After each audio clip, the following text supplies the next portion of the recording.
Oof, this is going to be hard for me to remember. Yeah, because it's a freaking 5-minute toast.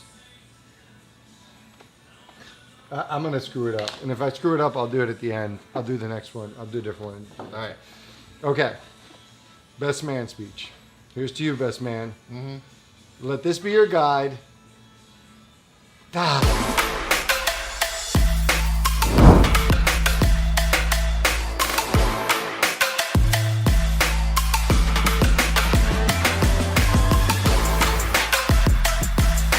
What's up, everybody? Welcome to the Barcast here at the Horseshoe Came In on Saloon in Fells Point, Baltimore City, Maryland. Man, I nailed that one. I always screwed up. I got it the first time. Not that you would know, but I really did get it the first time. I thought you might be off your game since it was a little rough outing by the Ravens. Even though they pulled out a win yesterday against the Steelers, that was a rough game. Listen, the officiating in that game was the worst on both sides. Granted, like Lamar Jackson got, roughing the passer, and definitely was not roughing the passer. So as a Ravens fan, I apologize, Steelers. But granted, there was a lot of catches they called catches that were not catches, and the interception was not an interception either. Which one? The one because there was three. Well, the first one that got thrown down to the end zone. Ah, okay. But the savior, Lamar Jackson. The officiating in the NFL right now is awful. Last night's game. That was awful. Like what's the point in challenging pass interference if none of them are going to get turned over? I haven't seen one that I felt like it should get turned over. Because they gotta, I played. If you're wrapping a guy up though, I played cornerback in college, and not in college, in high school. I played wide receiver in college, but it's really hard to be a DB in the NFL right now. Yeah, like really hard. I don't know. I feel like as a receiver, if it touches your hands, it doesn't really matter what happens before that, unless it's like blatant. Yeah, but I guess that's what they're looking for. Something like it's got to be for them to overturn it before the ball gets there. Yeah, for them to overturn it, like it's got to be really bad. Nevertheless, Ravens are in first place for the time being, so they are. That's all that matters. They are. How's those Jets doing, by the way? Come on, you asked me a question you already know the answer to. Not even a Jets fan. I thought you were a Jets fan. Yeah, not until about 2 weeks ago. I officially no longer gave up. I'm done with them. It's over. I'm just it's the Jets and the Mets, right? Jets, Mets, and Knicks. Yeah, I mean, so it's about the same as the worst teams you could have. Don't tell me anybody has worse teams, because that is the worst. Yeah, I mean, Cleveland used to be. Yeah, once Cleveland won, we took the mantle. Yep. So. Yep. All right, well. On to better things. Yes. We're just talking about whatever we want today, which is pretty much how this Barcast rolls. Look, all week I talked to you guys about finance, trading in the stock market, and this is just an opportunity for me, my business partner Kristian, to just kind of get out whatever it is we want to get out. And if you want to watch it, cool. If not, no skin off our nose. It's whatever. But we've structured it in a way to where we try to make it fun and get you involved as well, and we do it partially with these toasts. So every Barcast, we have a new liquor that we feature. We give a little fun fact. We have a little bit of a toast battle. I come up with a toast. Kristian comes up with a toast. And I usually win. And he usually wins sometimes. And I'm winning today, baby. But we also involve you. So if you're interested, or if you want to, if you think that you have a better toast than Kristian or I, go #PeoplesToast and submit your toast. It can be on any social media platform. You can go ahead and check out at Cashier, at Own the Chaos on any one of our platforms. You don't necessarily have to tag us. I'll search out the hashtag. So #PeoplesToast. Submit your toast on any of those platforms, and we'll pick a winner, and you'll be on the next Barcast. So we've had some really awesome submissions so far. It's been a lot of fun. Yeah, it's been great. Hopefully it catches on. But full disclosure, we are refilming this episode and the next episode we have. Oh my god! Because we had a horrible experience. The worst experience. Yeah. So this is actually our second run of it. It'll be your first time seeing it. But being that we've been in a bar setting and it's a real bar, we had some unruly clientele who decided to sit right next to where we filmed. At like 11 o'clock on a Monday. They were already committed. Trashed. I have nothing but respect for them. And they were just so loud. It was we really couldn't put that footage out. It was an empty bar, and they chose to sit right next to us. Yeah. But it is what it is. So let's get into it. What are we talking about today? Well, we could talk about what we were going to talk about, our entrepreneurs. We could talk about how my channel's been blowing up, finally. At least by my standards, it's been blowing up. All right, well, let's do it. Let's get some lubrication first. Let's do it. So Let's what we talk got? about. Let's talk about a Uh-oh, here we go. beverage. Here we go. Oh, you're gonna make a little. Yeah. Oh, that's dangerous. That was slick. So This what we is. got? We have Skrewball. Okay. So I thought I'm gonna hold on to this for 1 second. This is peanut butter whiskey. Sounds disgusting. by It the way. sounds disgusting, and I don't think it. Anyways, I don't want to say anything. I have never tried it, so I haven't either. I don't Full want to say it. disclosure, it's But just- there's not. There's like these fads that come along, and this may be it, may or may not. But I thought it'd be cool since we're in a bar and we're featuring liquor. I'm like, you know what? Let's be on top of the trends. So this is what's hot. This is what's hot in the streets, people. Skrewball Whiskey. And I'm going to read real quick on the back what it says because I don't know a ton of information about it, but this is a cool little thing on the back of the label. Skrewball, an individual who is not afraid to stray from the cliche things in life, a black sheep, one who has the courage to stand alone, but rarely does because their unique spirit attracts an open-minded crew. Screwballs live life like no one is watching and fun follows them wherever they go. So, cool little thing. Yeah. Peanut butter whiskey. Now, we were talking to the manager of the horse, Mark, and he actually said that they recommend pouring it over vanilla ice cream. It's supposed to be delicious. I mean, maybe. I mean, I could see that. I guess. so It with that, smells weird. So with that It said, smells very weird. the toast, my friend. What do you got? You're up. Are you ready? Yeah. All right. May women with stubble at least have big bubbles. It's all right. Yeah. I mean, whatever. Cheers to you. Okay. All right. Here we go. A half hour later. This is gonna take a little bit of time. So everybody knows the reason I usually win is because I come up with my original content, and it usually because I'm an artiste, I typically have See, a this title. is what he does. This is what he does. There's a story. I'm building a I just relationship. shoot my toast, and he's got to like. You go had through your this whole chance. description Can and you please? just give me the damn toast already? I don't even really remember it, but to set up my toast, my toast is best man speech, all right? Okay. And so I created this because it's essentially advice to giving a best man speech, right? Okay. I'm going to totally jack this up. Okay. Okay, this toast we're doing today is called First Date. It's inspired by Chris Rock's stand-up where he talks about the fucking side of the menu. So here goes, first date. Okay. T-bone steak and garlic bread. If that's what you order, the next stop's my bed. Cheers. That was actually a really good one. Oh, It is actually like you had peanut butter. it's like I just drank a bunch of peanut butter syrup. Yeah. Like it hits you right at the beginning and then through the whole thing. Oh man! Usually I finish these off. I might not do it with this one. No, you will. That's true. Waste not. It's just disrespectful if you did. Okay. Uh, I definitely won that one. That's right up there. We were just kind of talking that we were maybe trying to equate this to like the fads of vanilla vodka It's and still there. cotton candy vodka. Yeah, whipped cream vodka was that's like right hot. up there, and that's a no go for me. I mean, like water can't even wash it down. All right, It's for the kids. Kids drink that junk. kids these days. Get All off right, my lawn. so let's get into the good stuff. What do you want to talk about? Let's talk about entrepreneurs. All right. So, we kind of went into this talking about what our favorite ones were, or ones that like inspired us. So why don't you hit it off with one that you really Yeah. kind of look up to? Yeah, so when I was thinking about who I'd choose, I landed on Howard Schultz, who's the founder, CEO of Starbucks. And so I was doing a little bit of research. I'm not a huge corporate person. Like I don't typically go to Starbucks in general. Yeah. But as far as a brand I admire,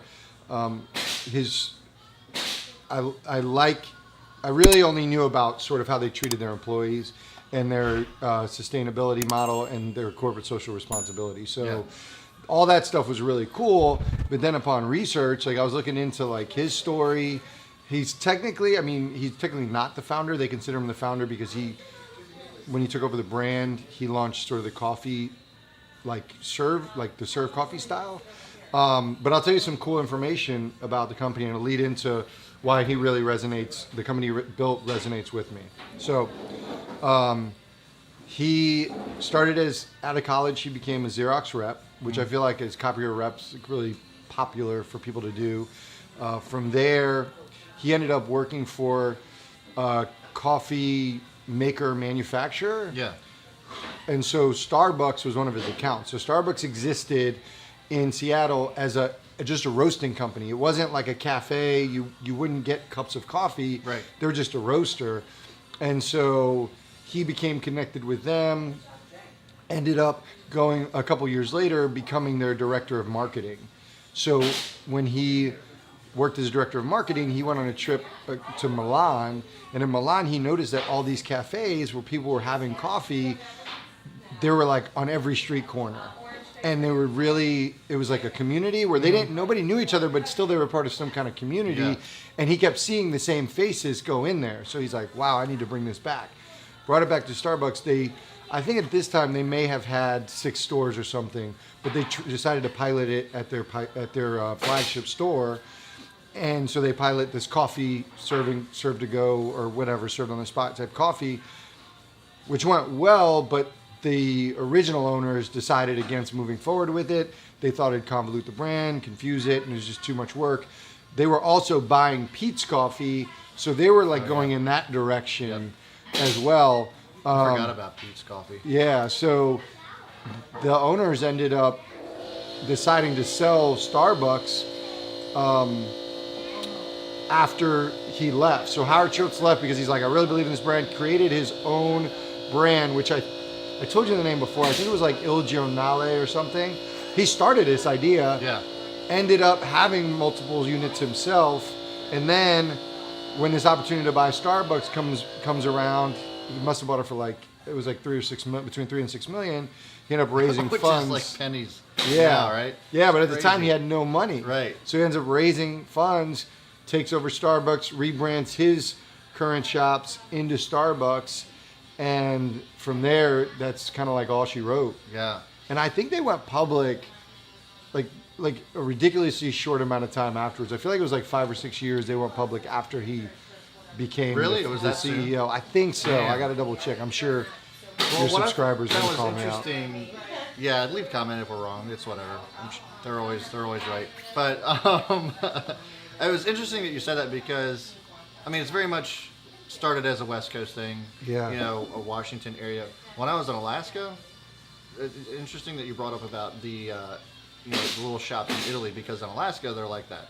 There's little espresso shops all over the place. Yeah. Like snowball stands are here. Like they're just everywhere. There's just little shacks. Yeah. And it's interesting how that's all kind of developed. You know, you would think Alaska, it's like middle of nowhere, but you're literally just driving for hours, and all of a sudden there's just this tiny little shack, just an espresso shack. So it's kind of wild and kind of interesting how that pretty much all started because of him.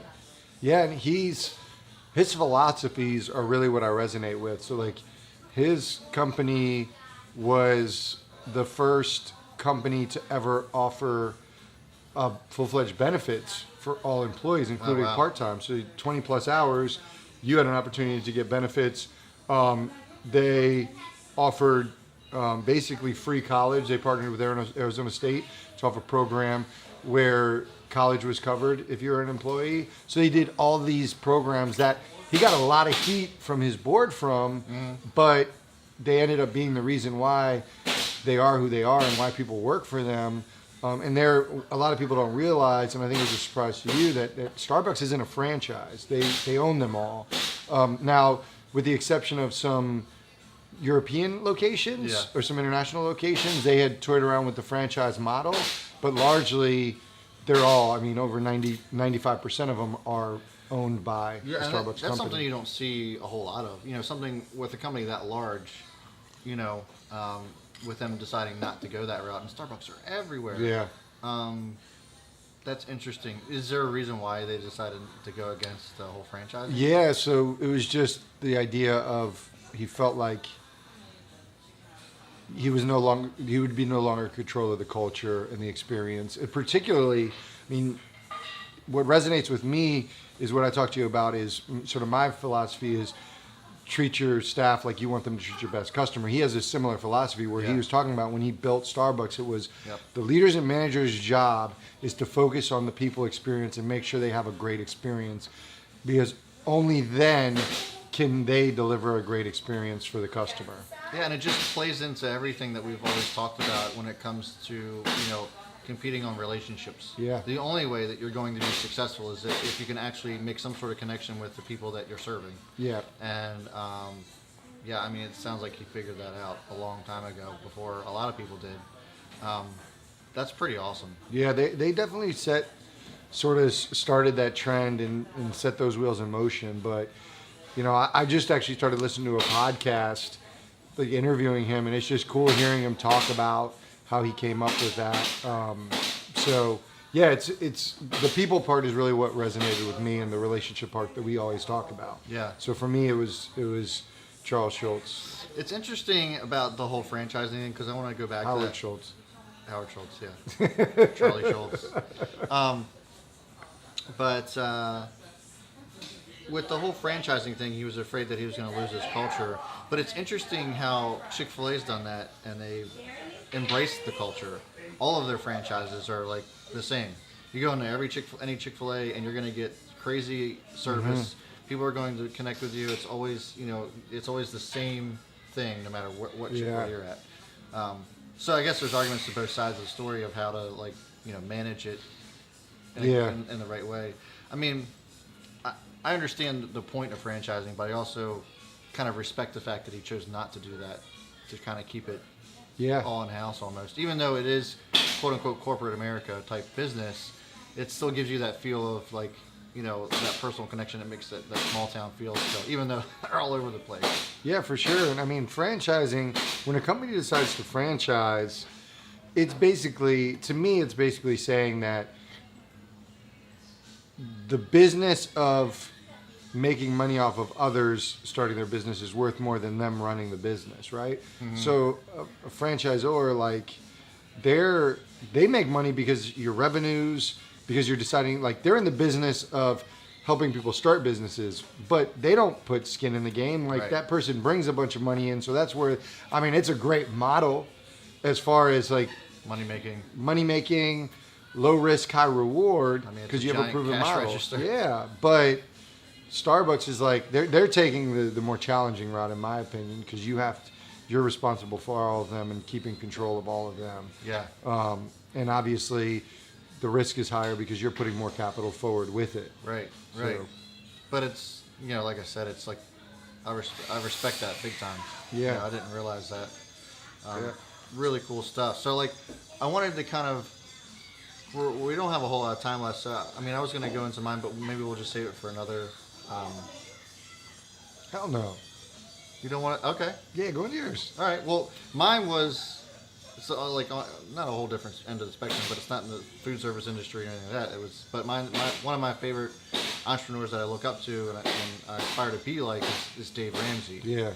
I went through the total money makeover when I was younger, and I haven't had a credit card in 10 years. Yeah. Which is kind of crazy to say. And when I say that to people, they're like, "Why?" But it's funny to me how you see some of these younger people, especially younger YouTubers. They're like, "Well, you're crazy if you don't try to, at least you can still make money off of credit cards." And it's like, why do I want to play that shuffle game? And for somebody like me who's kind of been through shit, I was in a car accident. I wasn't working for 12 months, and it's like, who's paying my bills? And so the credit cards that I had at that time, I struggled big time. Yeah. And so, I don't know. There's arguments that can be made on both sides. I just choose not to. I just like paying cash for everything. My grandma did it. She's fine. She's doing doing well in her retirement. So, it is what it is. But besides all that, on the business side of things, the way he takes care of his employees and the way that he runs his business is so amazing. I read his books. One of my favorite books is called EntreLeadership. And he basically talks about his struggles, kind of like what we do on this Barcast, of just what he went through, what kind of struggles he faced, and then what kind of successes he had out of those struggles. And it's pretty amazing. It kind of falls in line with Howard Schultz, with just being able to take care of your own employees and finding employees that really matter, or that really buy into what it is that you're doing. And he would go so far as to, when he was hiring people in the beginning, he would invite that person and their spouse out to dinner. That was just part of the interview process. And just have a conversation. It wasn't really necessarily about business, wasn't about anything, but just getting to know their character, so that they could kind of, gauge how they would fit into the company. And just little stuff like that was like kind of eye-opening. And looking back, I kind of wish I would have taken that approach a little bit more diligently when I was, bringing on other mentors and stuff, because we've had a lot of mentors that are like all about being part of WeTrade HQ, and then we get them all set up, we spend all this time on them, and then they don't even put forth any kind of effort to be a part of the community, which is kind of frustrating in a point. But at the same time, I didn't do my own due diligence enough to, vet them, I guess, as much as I should have. Yeah, I mean, I'm familiar with Dave Ramsey, and I did the Total Money Makeover. I'm a huge fan of his. He's probably one of 3 people that I sort of molded my financial philosophy behind. Yeah. But I've heard of EntreLeadership, but I never knew that whole side of it. Yeah. Do you know, like, what is his business? Like, has he owned other businesses? Obviously, he has probably like an umbrella company. So he started off in real estate. Oh, okay. I didn't know that. So that's actually how he went bankrupt from the beginning. Wow. So he had like over $1 million out in notes from the banks because he was shuffling around houses, and then the banks called their notes, and then he didn't have any money to cover the notes. Yeah. And so that's when he went bankrupt, and then he was like, I can't, this isn't happening again. And he talked about how scary it was. It was just him and his wife, and so then they went bankrupt. So then they decided to do, construct a business surrounded around getting people out of debt and making sure that they stay out of debt. And so it actually just started with 5 people in their living room, and it grew from there. Wow. But it was pretty amazing. And Dave is kind of a hothead, and he'll be the first one to tell you that. So being able to harness that temper sometimes was really challenging for him. And relinquishing some of the control to his other employees was also another challenge, which I think is a challenge that we all go through. But it was kind of encouraging to hear that he was sharing that and being like, what I'm going through or what anybody else is going through, if you own a business, if you're going through something like that where you have a trouble giving up control, it's normal. You just have to be self-aware of that and attack that and change some of that about yourself. Because if you don't, start to trust people to delegate certain work, you're never going to grow. It's never going to be sustainable that way. So, micromanaging is a job killer. Yeah. Sure. So, I mean, it was really, I don't know, I think he's turned it into, $50-60 million business. And Wow. the business itself, he has this Financial Peace University that he sells to churches and in general public. He's got a radio show. He's got a YouTube channel. So, like, there's all kinds of different multiple sources of revenue that he creates. But it's pretty awesome. It was a pretty inspiring story to see that he was way up here at the top, crashed all the way to the bottom, and then now is back up even higher than he was before. Yeah. So it's a pretty great story, and I mean he's still killing it every day. Yeah, he's awesome. He like reminds you of like your dad or like your grandfather. Like he gives tough love, Yeah. but you also can tell that he truly cares. Right. And I mean, you think about the sort of the financial education field, it's really competitive. Right. And it's just like, how do you separate yourself and how do you stay relevant, all this other stuff. But And he'll tell you, like, what he does is crazy. When anybody else, it's like, it's not normal. He's like, but you have to dare to not be normal. And it applies to so many other different things. It's simple. Yeah. It's just, it's a lot of discipline and it's basically a lot of sacrifice on the front end. But his whole line is like, you have to live like no one else so you can live like no one else. Yes. So, And I use that for everything. Not just the financial side of things, but like with this business, and just life in general. It's like, I know that I have to work my ass off right now so that I don't have to work my ass off later. So in a sense, I'm living like no one else right now, like not the normal people, so that I can, Yeah, man. So here's to 2 great men, Howard right. Schultz and Dave Ramsey. Dave Ramsey. Cheers. Nope, not gonna happen. I was scared to take Nope, not gonna happen. Nope, not now. With that being said, we have a special toast, People's Toast, hashtag People's Toast this week. It's actually coming from our video producers, Dave and Volley. So here it is. What's up, everybody? Hope everyone's having a good day. I'm loving the Barcast. To living like movie stars, partying like rock stars, and fucking like porn stars. Well, that was quite interesting, Dave and Volley. So thanks for that, guys. If you want to submit your hashtag People's Toast, please make sure you do on any social media platform, Twitter, Instagram, Facebook. We'll go find it, and you might just be featured on the next Barcast. So thanks for tuning in, guys. As always, please leave a thumbs up if you like this video, and subscribe if this is the first one you've ever watched in your entire life. And that's it for me. That's right, guys. As always, I'll see you all before the bell, and B. Smith is out.